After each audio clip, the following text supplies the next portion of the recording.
Well, I mean, it's a no-win situation. It's a no-win scenario. This is why decoupling from the West is absolutely imperative. Whether you defy the West or you capitulate to it, the result is the same. Economic subjugation, financial ruin, dependence, and so on. Look at Turkey and look at Egypt. These are two nations that took completely opposite approaches to dealing with the West and Western economic systems. Yet both of them found themselves with devalued currencies, inflation, manufactured crises, manufactured by external forces. The lesson is undeniable. There's no winning if you engage with the West on their terms, or even if you engage with them at all, to be honest. It's very clear that the only path forward is to decouple from Western economic control as much as possible. This has to be the top priority for every Muslim country and for every global South country, to try to delink and decouple from the West. I mean, Turkey has resisted Western control. They refused IMF bailouts. They adopted independent energy policies. They sought defense partnerships outside of NATO. They engaged in military operations that contradict Western strategic objectives in the region. What was the result? Sanctions, financial attacks, speculative warfare against the Turkish lira. When Turkey detained that American pastor, they were hit with U.S. sanctions, and the lira collapsed. When Turkey bought the defense system, the S-400, I think it is called, from Russia, they were sanctioned again. When Turkey tried to pursue an independent trade policy, Western hedge funds launched coordinated short-selling attacks against the lira. And when Turkey engaged in military operations in Syria, in Libya, and Azerbaijan, they were destabilized again through, again, currency manipulation. Western-controlled financial institutions and credit rating agencies have consistently politicized the alleged risk of Turkey's economy, the economic risks of Turkey's economy. They politicized their ranking of the economy. This is all to show that, or to enforce against Turkey that the result or the cost of defiance of the West will always be instability. Okay, but then look at Egypt. Egypt chose submission. They followed the prescriptions of the IMF. They took massive loans. They liberalized their economy in line with IMF and Western dictates. They allowed foreign investors to dictate their policies. The result? Financial collapse. The same. The Egyptian pound has been repeatedly devalued. And it wasn't devalued as a form of Western punishment, but actually as a condition for Western support. Now, the IMF and Western investors have significant leverage over Egypt's economy. They forced them to privatize, they forced them to cut subsidies, they forced them to destroy domestic industries, and so forth. The Egyptian government has spent billions of dollars on so-called prestige projects, while the economy is deteriorating under a significant, huge debt burden. That's the price of obedience. Weakness, vulnerability, and dependence. Egypt is trapped in a cycle of permanent economic vulnerability. They're unable to really chart their path in the world without outside or external support. And this is ridiculous for a country as large and as important and as strong as Egypt is in its fundamentals.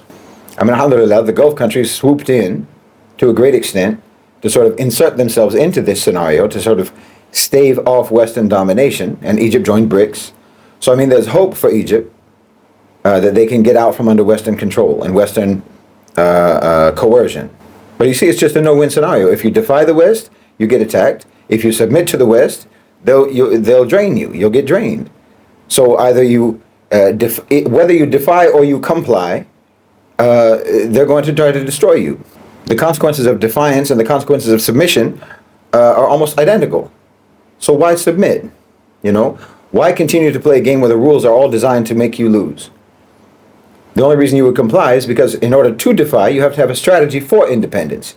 And you have to be equipped to carry out that strategy. And that's an incredibly complicated and an incredibly risky undertaking. The West has been waging an economic war against the global South for a very long time. They'll attack our economies, whether we are obedient or whether we are rebellious. So if suffering is inevitable, you know, let it at least be suffering for the sake of sovereignty. The only solution is to decouple from Western economic systems as much as you can. This, again, has to be the priority of every Muslim country and every global South country. Your nation has to be economically independent. You have to have economic sovereignty. This has to be the top priority, wallahi, of every country in the global south, and it's becoming so. You have to break away from the IMF and the World Bank. These institutions are instruments of control, not development. Everyone understands that. They don't provide aid, they provide chains. No country has ever become prosperous by following IMF or World Bank prescriptions, ever. You have to focus on developing intra-South trade. You have to reduce your reliance on Western markets. Develop direct trade agreements with other emerging economies, so-called emerging economies, particularly in Africa, Asia, so-called Latin America, and so forth. You have to de-dollarize, transition away from the dollar, because weaponization of the US dollar against countries like Turkey, like Iran, like Russia, and even China proves that reliance on the dollar is a national security risk. It's a risk to your national security. So you need a new economic bloc with its own financial architecture, which is being built, alhamdulillah. Now, obviously, every country needs to invest in domestic production, because any country that relies on imports for essential goods is always going to be vulnerable to external manipulation, always. You need food security, you need energy independence, industrial self-sufficiency. These have to be the foundation of every country's economic planning. Build independent financial networks. We need alternatives to SWIFT, which are coming up now. Alternative payment systems, banking infrastructure, and so on, that can't be weaponized by America or by the West against us. And again, alhamdulillah, this is being developed now. Because the fact is, there's no way around it. Every Muslim country has to prepare for economic war. Economic war. If a country as economically advanced as Turkey can be crippled by financial attacks, and if a country as friendly and as capitulating as Egypt can be basically punished for its obedience and be punished for its capitulation, then the only thing you can conclude is that the system itself is the enemy. So the solution isn't to reform that system. It's to remove ourselves from it, to build a new economic framework that does not depend on Western financial approval. We don't need their loans. We don't need their credit ratings. We don't need their permission, But again, you have to build your capacity. You have to build your capacity for independence. First, because like I say, Turkey, they defied the West, but without first fortifying their economy against the inevitable hostility and the inevitable aggression that they would face as a result of their defiance. In my opinion, Erdogan should have long ago implemented measures to protect the lira against manipulation and against speculation and so on. He didn't do that. Turkey's been under economic attack for years. The lira has deliberately been targeted by speculators, by foreign banks, by Western financial institutions and so on. And we know this. They should have anticipated it, in my opinion. I mean, you have to know who you're dealing with when it comes to the West. Because, let's be clear, Turkey could have protected their economy, in my opinion. They could have shielded their currency. You have to know that no matter how strong a country may seem, it's still, if it is still tied to the Western economic system, it's vulnerable. The lira was not destroyed by Turkish domestic policy alone. It was targeted. It was targeted by short selling in Western financial centers like London and New York, where traders bet against the lira to drive down its value. There were currency swaps and speculative trading that allowed banks to manipulate the liquidity of the lira. And then, of course, you had capital flight, where international investors, foreign investors, pulled their money out of Turkey. That just weakened the economy even more. This wasn't just market forces. This was financial warfare. And Turkey should have seen it coming. Erdogan should have seen it coming, in my opinion. That's what I mean by building your capacity to defy. You don't get to do things in this world just because they're your right to do them. Not in a world where America exists or Europe exists. You have to secure your rights. And you have to not only take your rights, but you have to have the means to keep your rights.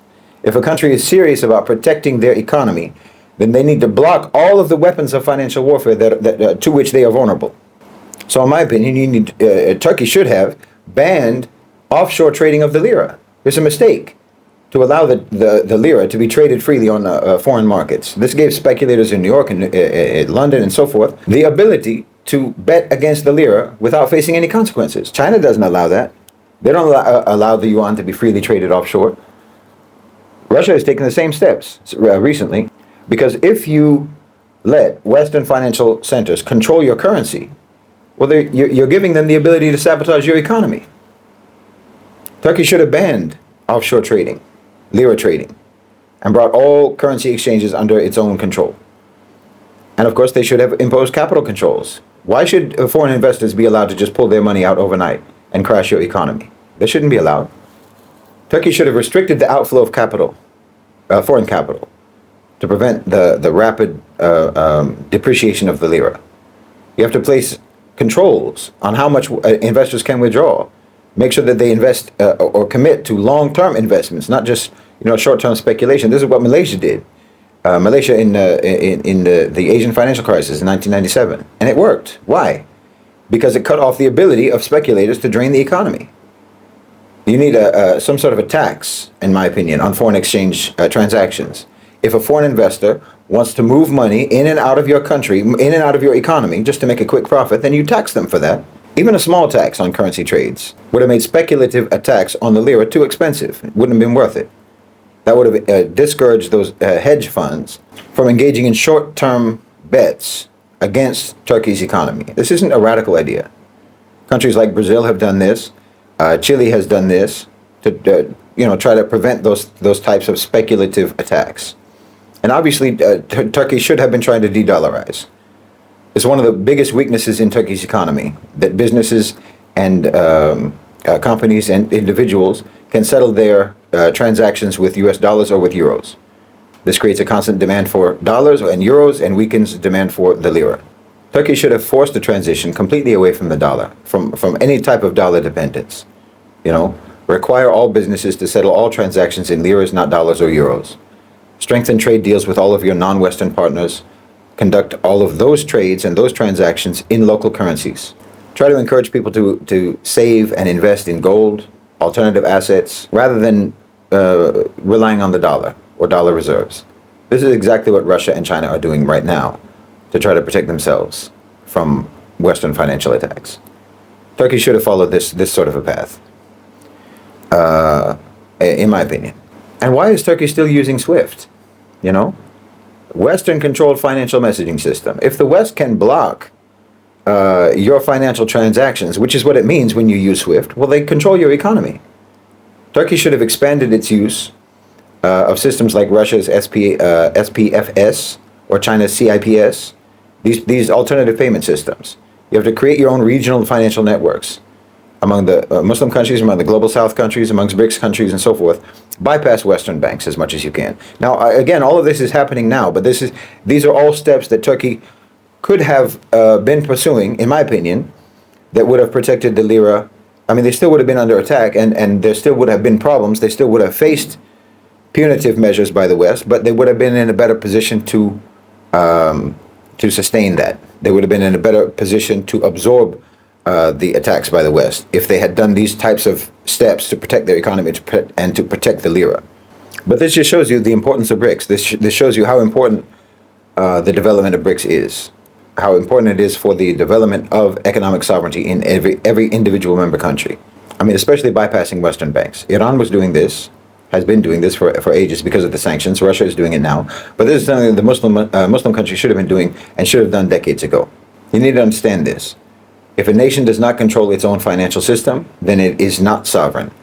Turkey's economy was attacked because it was vulnerable, and it was vulnerable because it was still entangled in Western financial institutions and the Western economies. If Turkey had, like I say, blocked offshore trading of the lira, imposed capital controls, taxed speculative currency trading, tried to de-dollarize their economy, build alternative financial infrastructure and so forth, then speculators would not have been able to crash the lira so easily. But Turkey didn't do these things. So it was vulnerable, in my opinion. This is a warning for every other Muslim country and for every other country in the global South. If you stay in the Western-controlled financial systems, you will always be vulnerable. You will never have true sovereignty. So you have two choices. Either you defend yourself and break free from those systems, or you are going to just remain a hostage, just waiting basically to be strangled whenever they might decide, whenever the whim strikes them. Financial independence is not an option, it's a necessity for survival. So it's a no-win scenario. Like I said at the beginning, it's a no-win scenario to engage with them at all. You have to try as much as you can to get as far away as you can from Western economies, from dependence on Western economies, from reliance upon Western economies, and so forth. And I'm not just talking about aid, obviously. I'm talking about trade. You need to try to eliminate them as a trading partner as much as you can. Obviously, it's unrealistic to say that you can do it completely, but you need to, as much as possible, minimize your interaction economically, and reduce as much as you can the reliance of your economy on any sort of Western partnerships.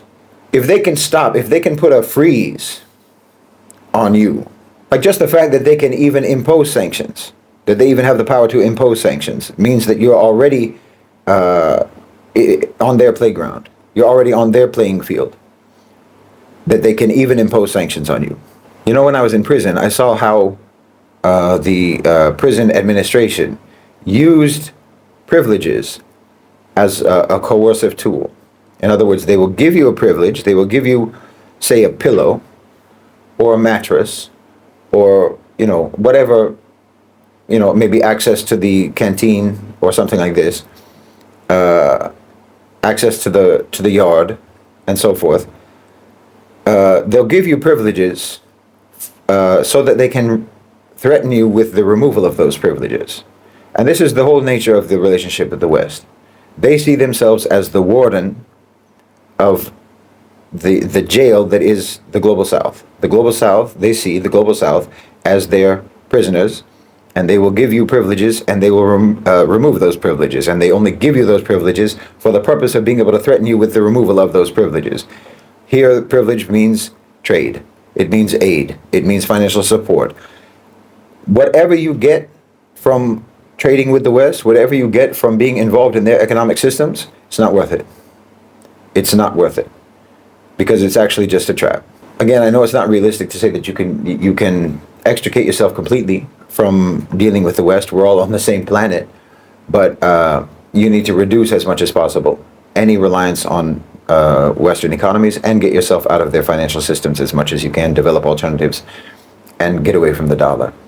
These are all really essential policies, in my opinion, for every Muslim country and for every Global South country to try to secure their economic sovereignty. And again, without economic sovereignty, there can be no political independence. So economic sovereignty is absolutely paramount, in my opinion.